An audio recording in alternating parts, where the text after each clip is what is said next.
Isaiah chapter 6, verse 8 and 9. Also I heard the voice of the Lord saying, Whom shall I send? And who will go for us? Then said I, Here am I, send me. And he said, Go and tell these people, Hear ye indeed, but understand not, and see indeed, but perceive not. Tayo muna ay manalangin. O God our Father, salamat po sa gabing ito. Salamat muli sa pagkakataon upang kami ay makapangaral ng inyo pong salita. Gamitin niyo, Lord God, ang salitang ito upang kami ay hamunin at bigyan, Lord God, ng katapatan upang kami, Lord God, ay maging willing and ready, Lord God, na i-preach yung gospel, Lord God. Kayo, Lord God, ang siyang magbigay, Lord God, ng bunga, ang Espiritu Santo ang siyang malaya, Lord God, na kumilos sa bawat isa. At kayo, Lord God, ang siyang magpala, Lord God. Maraming po salamat at ito po ay aming hiniling sa pangalan po lamang ng aming Panginoong Jesus. Amen. Okay, no? So, makita natin dito po sa Isaiah chapter 6 na before the Lord commanded o yung voice ng God ay sabihin, ay makita natin dito yung the cleansing power ng Panginoon kay Isaiah, no? Na siya ay nilinis ng Panginoon, no? From all his sin, no? Siya ay niready ng God for the missions, and after na siya ay ma-cleanse, then God called him sa mission, no? Ang tema natin sa gabi ito ay be ready and willing to preach the gospel, no? Sa panahon natin, in our time, no? Many Christians ay, or churches have a difficulties to win yung mga people, no? Or to bring the gospel or effectively na mag-response yung mga tao, no? But because many of us today, we're not ready to take yung calling ng Panginoon to go dun sa mission or to preach the gospel, no?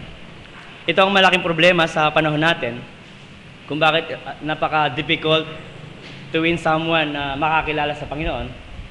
Because tayo din mismo ay we're not ready, no? Kung maalala natin, the Lord Jesus Christ, nung time na tinawag niya yung three kinds of people, and meron sila mga alibis na, Lord, no, allow me first, no? Then I will follow thee, no?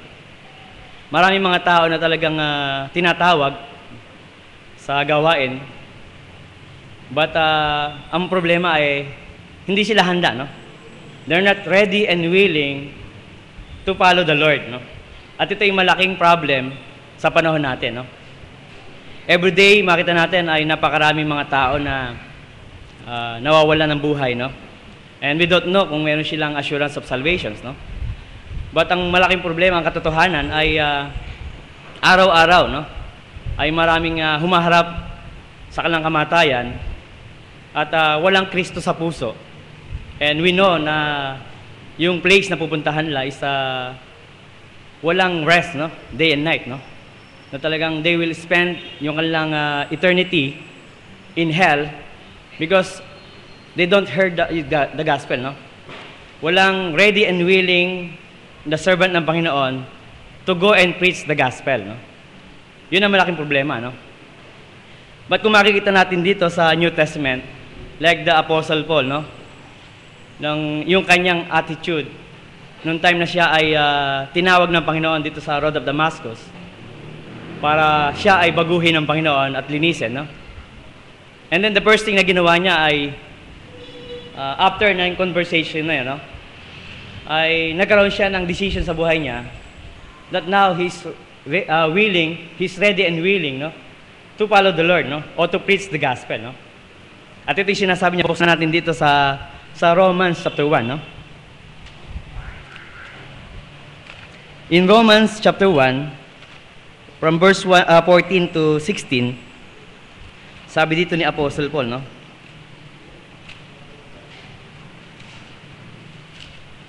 Romans chapter 1, verse 14 to 16. Sabi niya, I am debtor both to the Greeks and to the barbarians, both to the wise and to the unwise. So as much as in me, I am ready to preach the gospel to you that are Rome also. For I am not ashamed of the gospel of Christ, for it is the power of God unto salvations to everyone that believeth, to the Jew first and also to the Greek. So makikita natin dito si Apostle Paul, no? The same letter niya kay Titus, ay titingnan ko muna yung sa bago natin no. Okay. So una no, makita natin dito si Apostle Paul no. Na ito yung naging commitment niya no. Nasabi niya now no, I am ready no to preach the gospel no. He is ready and willing to go dun sa isang place na kung saan ay anyone no, barbarians, wise and unwise no. The Greeks, no? He's willing to preach the gospel, no? I remember nung time na Brother Perry, no, na nag-usap kami about dun sa trabaho sa constructions. And nag-propose siya na magkaroon kami ng Bible study in constructions. But before niya ako in-offer, meron akong experience sa construction, no? Kami yung gumawa ng Ever Gutesco dito in Verdant, no? And I know yung mga ugali no o behavior ng mga tao sa construction no because I'm a former construction worker no. Dati akong nagpiyon o mason, piyon o labor no. Pero hindi ako naging skilled no. But makita natin ay nagkakaroon ng labanan ng race no between Ilocano, Tagalog no and Bisaya, Ilonggo no, Mindanao. So mayroong mga kontra at may mga riot o violence na nangyari sa loob, no? So, ang isang construction worker ay easily na pag na-provoke, ay pwede siyang gumawa ng crime and then aalis ng isang project, lilipat lang siya and then maghahanap ng another construction site, no? Para mag-apply, no? So, noong time na sinabi niya na, Pastor, please pray, no? Na this project pag na-award, then mag-lead ka ng Bible study, no? So, para sa akin, so, ibang congregation and mostly unbelievers, but paano ko sila i-approach, no? So, ang tanong dito, I'm ready and willing to go and preach dun sa construction site, no? At hindi ito every Saturday, but every day, no? You will give a Bible study before mag-start yung work, no? You will give devotions. And I use the Book of John series doon, and also the Book of Romans, because the gospel, ito yung mas needed nila, no? And I remember si Paul, no, na sa kanya, he view himself, no, as debtor to all men, no? Na para sa kanya, ano man classes of people, no, even executives, no, or mga ordinary people, no, or even construction worker, no, they are precious sa harapan ng Panginoon. They have a soul, no? But who's willing, no? Who's ready and willing to go to them, no? Para mag-preach ng gospel o to win them, no? And maybe sa iba ay maghahanap sila ng isang place, no? O ng klase ng congregations para makapag-preach ng gospel, no? But para sa akin, katulad ng sinabi ng Panginoon, no? That He sent, no? To preach to the poor, no? And mostly, ini-invite ako sa mga poor churches, no? And I'm happy, no? Kasi mas sanay ako doon, no? Mas gusto ko sa mga poor church, no? Ito medyo rich, no? At ang kagandahan, no, ay makita natin dito, no? The first thing na dapat na mangyari sa atin sa gawain ng Panginoon, no? Ay maging ready and willing tayo, no? To preach the gospel, no? To everyone, no? Ano man yung classes nila, ano man yung backgrounds, ano man yung itsura, no? Ano man yung kalagayan nila sa buhay, no? Ay they need yung gospel, no? And secondly, makita natin dito si Paul, no? Ay nakita niya na talagang he's very excited and eager, no? So niya, I am ready now, no? I am ready to preach the gospel, no? I remember my friend missionary, no? The first choice niya dito sa Philippines is nung nag-mission siya, no? Second choice niya yung Philippines, but first choice niya ay India, no? Then we became friend, no? And I became best man sa kanyang wedding, no? And nag-usap kami about dun sa mga character, sa mga attitude ng iba't ibang race, no? And talagang he wants yung mga Indians, no? So we have marami visitors in our church. Pag may mga Indians dyan, binibisit namin because he wants to go to India, no? And then one day he discovered na the Indians is like Filipino, no? Na they want to take advantage of the American, no? They want to go to US to get their dollars, to get a visa, no? To work there, no? So sabi niya, alam mo, Manny, no? The Indians is like Filipino, no? So sabi niya, oh, I'm also a Filipino, so so na lessen yung kanyang excitement, no? Yung kanyang love, no? Dito sa place because he discover yung parang there's no difference, no? And I told him, no? You can go to US, to India, to Africa, to Philippines, and you will find many people na talagang that will take advantage of you, no? Especially here in the Philippines, no? But no excuses, no? God called you to preach the gospel, no? In any races, no? In any kinds of people, no? So wag natin tanggalin yung eagerness, no? Yung ating willingness to share the gospel, no? Last Saturday in our site dito sa Cape Town, no? Sa Parañaque, no? Isa sa mga construction doon sa kabilang he professed that he is a Christian, no? And then meron siyang question sa akin about dun sa Galatians chapter 4 and verse 26. That ang sabi niya ay, Pastor, do you believe na God is a mother? Sabi ko, no, there's no, walang mother ang Diyos, no? So kasi sabi niya, how do you explain Galatians chapter 4 verse 26? So first, I open my Bible, no? But don't open na, no? I kwento lang, no? So I open Galatians chapter 4 and verse 26, and I read the whole chapter, no? And explain to him, no? Na hindi ito tumutukoy sa there's no mother na God, no? Kundi there's only one God, no? And there's only one God and mediator between God and man, no? The man Christ Jesus, no? But there's no female God, no? Yun ang katotohanan, no?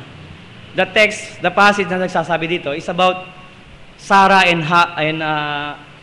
Hagar, the bondswoman and the free woman, no? Because we came dun sa free woman, no? Kay Isaac, no? The promised son ng ating Panginoon, no? So, yun lang yun, no? But hindi ito tutukoy sa mother ng Panginoon, no? And I have an opportunity na sabihin sa kanya yung true gospel, no?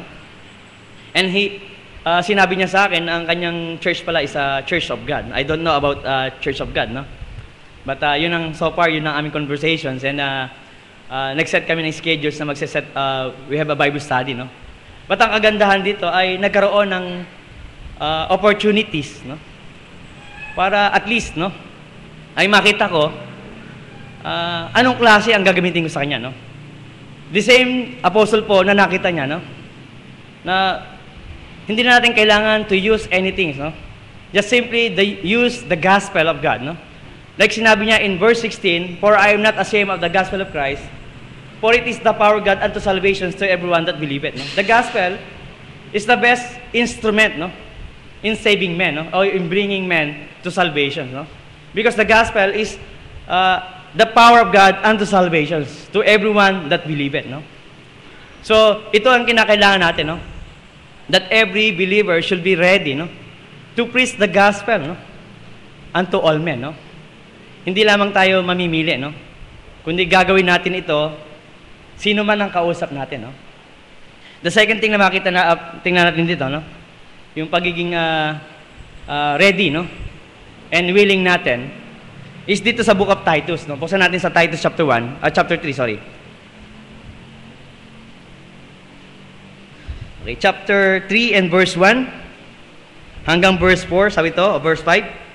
Put them in mind to be subject to principalities and powers, to obey magistrates, to be ready to every good work, to speak evil of no man, to be no brawlers, but gentle, showing all meekness unto all men.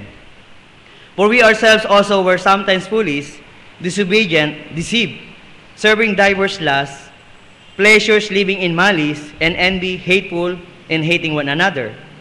But after that the kindness of love of God, our Savior toward men, appeared, not by works of righteousness which we have done, But according to His mercy, He saved us by the washing of regenerations and the renewing of the Holy Ghost, no? Pangalawa, makikita natin dito, no? Hindi lamang tayo maging ready, no, to preach the gospel unto all men, no? But be ready, no, and willing also to apply, no, or to practice, no, gentleness unto all men, no? Alam niyo, makita natin dito si Apostle Paul ay kinausap niya si Titus, no, as a young pastor, no? Katulad ni Pastor June, no, medyo young siguro, no? But makita natin dito ay napakahirap mag-pastor like Sacritan, no? Sacritan Church, no? Na alam natin ang reputasyon ng mga believers ay there are liars, no? There are unfaithfuls, no? So napakahirap to encourage, no, the people in Cretans na ganun ang reputasyon, no? But for Tito or even in Timothy, no, as a young pastor, no, kinakailangan na i-practice, no, yung kindness and love that they experience from God, no? Yung mga bagay na nakuha natin, no, yung mga pag-ibig, no, at kindness at kaawaan ng Panginoon na natanggap natin, no, ay ito yung magiging effective, no, na magbibigay attraction sa mga unbelievers to listen or to accept, no, yung gospel na ino-offer natin, no. Alam niyo, mga maraming tao na talagang they observe yung ating actions, yung ating responses, yung ating testimonies, no. At isang pagkakamali lamang natin, no, ay pwedeng mabago, no, o ma-offend yung tao na maybe hindi niya tanggapin yung gospel because of our bad behavior, no, o attitude, no. But para sa atin, no, makita natin dito from verse 1, no, ay we have mga duties, no. Meron tayong mga roles as a believer, no, na dapat gampanan, no. Ang sabi niya dito, no, put them in mind, no, that be subjected to principalities and powers, to obey magistrates, to be ready to every good works, no, to be submissive, no, to be obedient, no, to be ready to every good works, no.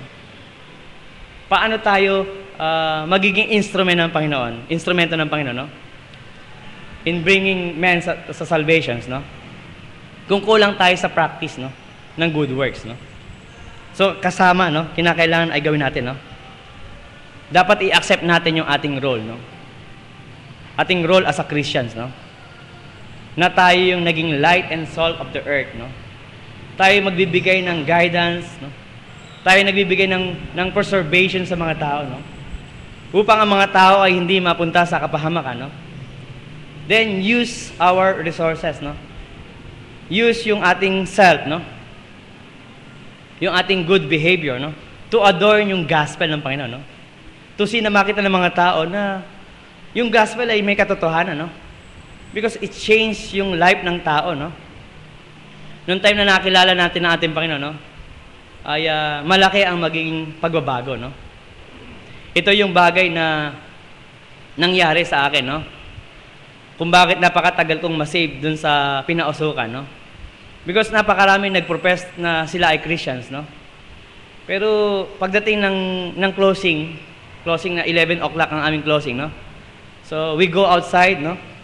And then iniipon namin yung mga side tips, no. And then we go dun sa mga something na hindi dapat pupuntahan, no. At ang mga nangunguna doon ay yung the people that they profess Christians, no. So sabi ko, ayoko maging Kristiyano kasi ayoko maging katulad nila, no. They are hypocrites, no. Parang they profess that they are Christians pero in their works, no, they denied the Lord, no. That's malaking hadlang, no. But kakadinig ko ng gospel ng Panginoon, no, then faith cometh, no. And nasumpungan ko na lang na talagang hindi na ako nakawala, no, dun sa calling ng Panginoon. And I received the Lord Jesus Christ as my Savior, no. And now, no, ay lalabas ako na bagong tao. But ang isang bagay na sinabi ko sa sarili ko ay hindi nila ako makikita na yung ginagawa nila before, no. Kahit na gumagawa pa ako ng dati, no. Gumagawa pa ako na sa ibang lugar, no. So from Las Piñas, I go to Pasay. No? So I travel to Pasay. More than 1 year, I have struggle na, Lord, tanggal mo sa akin to, no? Yung mga vices, no? And then every time I hear yung gospel, no? Then God convict me, no? So unti-unti I surrendered yung mga bagay na yun, no? And God, no? Tinanggal niya yung mga bagay na yun, no? And God used me, no? Even my former boss, no? Na I share the gospel, no? And then ang isang bagay na nag-trigger sa kanya na para siya ay manampalataya, nung sinabi niya na, alam mo sir, no? Lagi kitang pinagpe-pray na sana ay ma-save ka, no? And noong time na yon, he's very emotion kasi meron siyang family problem, no? At nakita niya na meron palang something na nagkikare sa kanya, no? Na nagbigay ng magandang pag-asa na dito pala magiging open ako dito, magiging okay ako, no? And then to the point na andun ako ng Bible study siya, and then he accept the Lord Jesus Christ as his Savior, no? And he served the Lord, no? At nadala niya even yung wife niya and kanyang son, no? So makita natin dito, no? Because naging ready and willing to practice, no? Gentleness unto all men, no? Napakahirap, no? It's hard na maging gentle and submissive to maging obedient doon sa mga tao na hindi worthy, no? But we have meron tayong accountability, no? Meron tayong role, no? Na ginagampanan, no?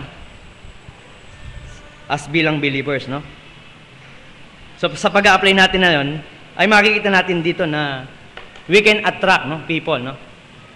Na pwede silang makakilala sa Panginoon because of our good works, no? Though hindi tayo na-save by good works, we save by grace, no? But we need good works, no? In order to prepare them to receive the gospel, no? And lastly, no, ay dito po sa Book of Acts, no? Buksan natin sa Acts chapter 21. Acts 21 and verse 13. Okay. Acts chapter 21 and verse 13 said, Paul answered, What mean ye to weep and to break my heart? For I am ready not to be bound only, but also to die at Jerusalem for the name of the Lord Jesus. No? So thirdly, no, makita natin dito, no? Be willing, no? Be ready and willing, not only to preach the gospel, not only to practice gentleness, no? But also to prove, no, yung ating faith, no, sa Panginoon, no? To prove our faith, no? Makita natin dito si Apostle Paul, no? Noong time na mayroong danger na naghihintay sa kanya in Jerusalem, no? Binigyan siya ng warning ng kanyang mga friend, no? Don't go there, don't go, no? But ang sabi niya, no?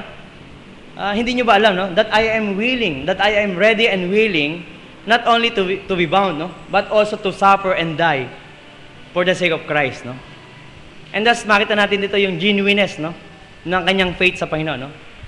Na susuingin niya yung danger, no? Kahit ano man ang meron doon, no?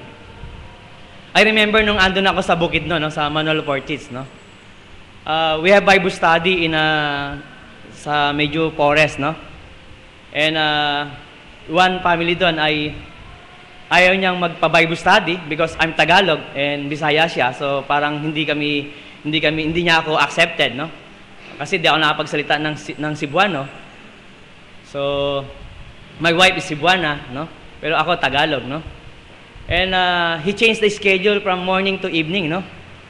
So I need to bring flashlight and wear yung mga bota kasi doon sa lot of snake, takot ako sa snake, no? Kahit patay yung snake, ayokong makita ang ahas, no? So pupunta ako doon and then napakadilim at may mga lugar akong pupuntahan, no? But ang kinakailangan ko ay magpakita ako ng kaseryosohan in order to win them. Mag-give up ba ako pumunta doon kasi napakadilim.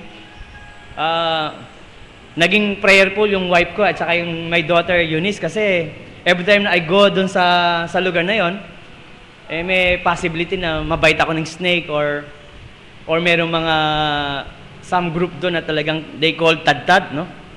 Na talagang binibictimize nila yung mga preachers o yung mga pastor, no? So habang naglalakad ako, Lord, help me. Talagang maglalakad ka, no?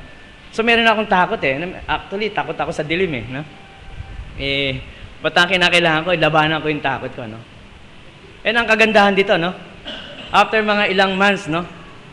Then, Brother Mario, sa Bukidnon, no? He received the Lord Jesus Christ. And then, he changed yung schedule ng Bible study from evening to morning, no? Amen, no? At ang kagandahan, yung kanyang mga anak, ay dinala niya doon sa church, no? At naging active, no? They accepted me, no? Kahit na hindi ako Bisaya, no? So, I learned to speak in Bisaya, no? Nagwawali ako sa Bisaya, no? So, sa una, no? Dire, daghan man ng mga Bisaya dire, no? Pero, si Pastor Bisaya, no? Pero karon dili na ako makabalo mag-Bisaya, no? But ang kagandahan dito, no? Ay, ano ba yan, no? Makita natin dito, no? Ay talagang, sabi niya, He is ready, no? To suffer and die for the sake of Christ, no? Sino yon, no? That's the proof ng ating faith o genuineness ng ating faith sa Panginoon, no? Hindi lamang yon, no? Then buksan din natin dito sa 1 Timothy chapter 6 and verse 18, no? 1 Timothy chapter 6 and verse 18, sa niya, that they do good, that they be rich in good works, ready to distribute, willing to communicate, no? So second, no, makita natin dito, not only to suffer, or ready to suffer and die, but also ready and willing, no? To support and distribute, no? To the mission of God, no? So are you willing, no? Alam niyo ang issue dito sa 1 Timothy, yung mga rich men, no? Ang sabi ng parang, don't trust, no? Sa riches, no? Uncertain riches, no? But trust in the living God, no? Instead, use your money, no? For the mission, no? Alam, there's a purpose kung bakit ikaw ay naging mayaman, no? Do you remember si Joseph, no? Noong time na ang ating Panginoon ay na-crucified sa cross, no? Then Joseph ay pinagamit niya yung the empty tomb, no? Yung libingan na talagang he talked to Pilate, no? Talagang para kunin, lagyan ng perfume at ilibing ang ating Panginoon, no? So si Joseph is a rich man, no? Ang being rich ay hindi siya masama, no? But gamitin natin yung ating riches, gamitin yung ating money, no? To support the ministry, no? Yung progress ng church, no? Ng mission, no? Ay, that's a blessing, no? At para sa atin, no? Ito yung dapat na makita, no? Yung genuineness ng ating faith, no? Not only yung ating concentrations, not only in our local, no? But also sa foreign, no? Ay, last time na tumawag sa akin si Pastor Leo, no? And mag-speak siya sa amin. And okay, sige Pastor. So first time, magkakaroon kami ng missionaries from Vietnam, no? So wala kaming local kasi we're pioneering, no? So very poor yung aming church, but I told, sinabi ko sa church, no? No excuses, no? Kahit na tayo ay mahirap, no? But we need to support, no? We need to support yung mga men of God na not only in local but also in abroad, no? Our God is a rich God, no? Mayaman siya, no? And He can provide, no? But for us, no? Maraming nadi-delays, maraming hindi nagagawa na gawain because we withhold yung ating support, no? Ang support not only necessarily for money, no? But our prayers, no? Yung ating ability, yung pagiging available natin, no? To go dun sa mission, to create Bible studies, no? And to preach the gospel, no? Then we can support churches, no? And some missionaries, no? And lastly, no? Sa 1 Peter, madalas akong mag-last, no? 1 Peter chapter 3 verse 15, no? Last na to. 1 Peter 3 and verse 15. Okay? So, but sanctify the Lord God in your hearts, and be ready always to give an answer to every man that asketh you a reason of the hope that is in you with meekness and fear, no? But sanctify the Lord God in your heart, no? So, makita natin dito, no? Not only be ready to suffer and die, no? Or to support, no, and distribute or communicate, no, but also to sanctify and devote yourselves to God, no. Sanctify means to separate yourself, no, exclusively for the use of God, no, and we devote ourselves, no, dun sa mission, dun sa work ng ating Panginoon, no. So, na-inspire ako doon sa tema ng Las Piñas sa school, no? Yung Here Am I. Akala ko, Here Am I, Lord, send me. Iba pa lang yung song, no? Ang ganda ng song niya, sa blessing. And doon ko inuha yung title ko na Ready and Willing, no?